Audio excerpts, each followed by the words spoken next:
যুব ও রণক্রীড়া মন্ত্রণালয় এবং স্থানীয় সরকার পল্লী উন্নয়ন ও সমবায় মন্ত্রণালয়ের উপদেষ্টা আসিফ মাহমুদ সজীব ভূঁইয়া বলেছেন, জুলাই অভ্যুত্থানের অন্যতম প্রধান কারণ ছিল বেকারত্ব, কিন্তু এখনও বেকারত্বের হার খুব একটা কমেনি। বেকারত্ব দূর করাই এখন সবচেয়ে বড় চ্যালেঞ্জ। আজ রাজধানী আগারগাঁয়ে বাংলাদেশ বিনিয়োগ উন্নয়ন কর্তৃপক্ষ বিডার মাল্টিপারপাস হলে বিডা ও ইউএনডিপি বাংলাদেশের যৌথ উদ্যোগে আয়োজিত তরুণ উদ্যোক্তা বিনিয়োগ নীতি ও পরিবেশ ব্যবস্থা শীর্ষক জাতীয় কর্মশালায় তিনি একথা বলেন।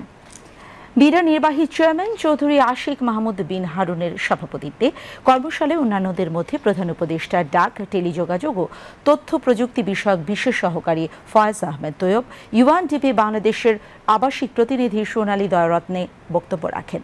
প্রধান উপদেষ্টার বিশেষ সহকারী ফয়েজ আহমেদ তৈয়ব বলেন, বাংলাদেশে এখনও পূর্ণাঙ্গ স্টার্টআপ ইকোসিস্টেম তৈরি করা হয়নি।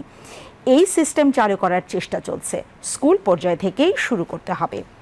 এলডিসি গ্র্যাজুয়েশন সামনে রেখে চ্যালেঞ্জ অনেক উল্লেখ করে আসিফ মাহমুদ সজীব ভূঁইয়া বলেন, দেশের 63% তরুণ জনগোষ্ঠীকে ভালোভাবে ব্যবহার করতে না পারলে দেশের ভালো করা সম্ভব হবে না। এই বেকার জনগোষ্ঠীকে কাজে লাগাতে উদ্যোক্তাদের এগিয়ে আসতে হবে।